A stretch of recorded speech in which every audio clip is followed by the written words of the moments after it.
Hello and welcome to Skinbag of Coffee. I am your host, Philtron. I found this clip of Elon Musk interviewed by The Economist. Let's check it out. And the best envisioning of an AI future that I've read are the books by Iain M, the culture books. I'm just reading Accession. So thanks to you, I've started reading these. But I actually don't find that future a terribly appealing one, because I don't think humans have agency in that future. They have agency. Minimal compared to the In minds. their small way. But the irony, Iain Banks, as you know, was a socialist. Iain Banks had a very different political philosophy. I'm not sure I would entirely agree with that. Let's agree that could be where we end up. I'm concerned about the road, and we live in democracies, and people are very worried about this.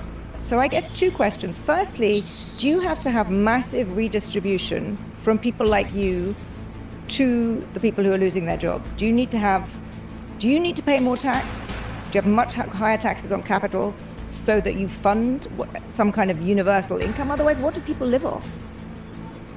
I think the Treasury should just simply issue people checks. Well, so we haven't seen what this guy has seen. I think he saw some things that people didn't necessarily ever know about. I mean, he was in the government, for a minute. He was in the government. He saw things that he can't even disclose, like he can't even talk about. And so what he's saying is that the idea of money will be irrelevant by the time AI advances further. Oh, yeah. But where's the revenue coming from? I mean, I'm enough of an economist. If you just issue checks, you're going to have inflation. This is like a lot of what we're trying to think about is these things were relevant in the past. They will not be relevant in the future. So, like, inflation is simply the ratio. And that's been the case in the past. If you've ever read the book *Sapiens*, it's a broad timeline of the human species, Homo sapiens. And he talks about the agricultural revolution and how that changed. And this echoes what that was, because when the agricultural revolution came along, it was like, we farm food now. And for people who are still hunting and gathering, like, what do you mean we farm food? We hunt and gather. That's what we do. Not anymore. Now there's food for everyone. Money to goods and services. So if the goods and services output increases dramatically, if it increases, 1,000%, you can literally print, or these days change the database. Not print money. You create money in the database, provided the creation of that money is less than the rate at which goods and services increase, you actually have deflation. So I'll make a prediction, which is that deflation will be the issue, not inflation. Because as the output of goods and services increases, if the output of goods and services increases faster than the money supply, you will have deflation. I'm perfectly willing to believe that. You may well be right. Yeah, absolutely, you may well be right. But I'm really hung up on how we get from the current polarized, angry, fearful polity we have now to this nirvana. And I think you can paint a picture where people are so scared by this, they essentially try to stop it. Maybe they can't, but you get nationalized, there's a kind of, far left government, there's exorbitant tax increases, the kind of economy crumbles because people are so worried about a future, which does sound quite scary as you describe it. So how do you handle the politics now? It's exhilarating and terrifying. Exhilarating and terrifying. He thinks the future will likely resemble the sci-fi culture series, okay? I wonder what it looks like. I haven't even read the books. I've never heard of it before in my life, but it made me want to look into it.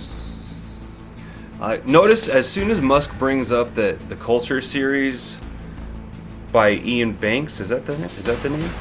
Is the best approximation of an aligned AI future. So he's saying this is the best case scenario. She jumps in and says, but humans will lose agency. Well, he was a socialist. Like, she changes the context of the conversation. Then Musk disagrees with her and they move on.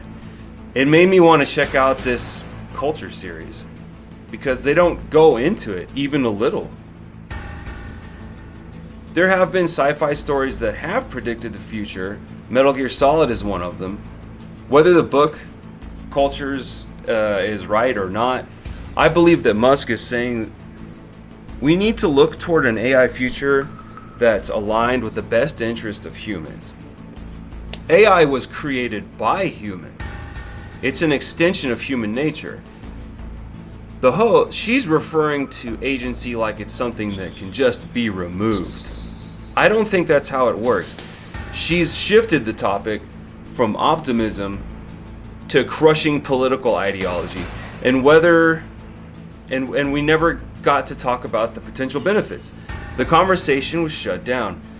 I mentioned Metal Gear Solid as another fictional AI scenario that we see playing out in real life.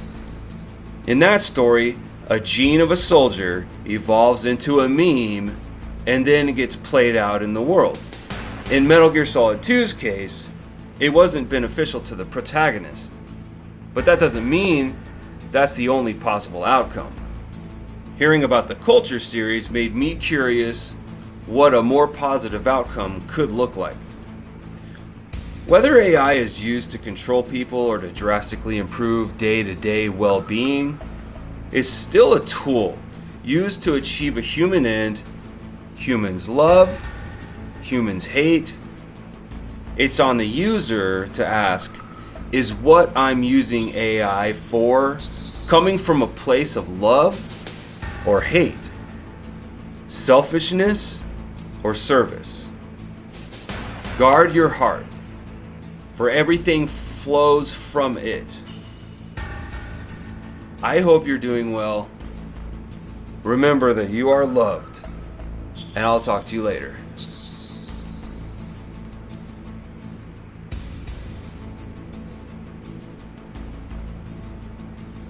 Stop that. Stop.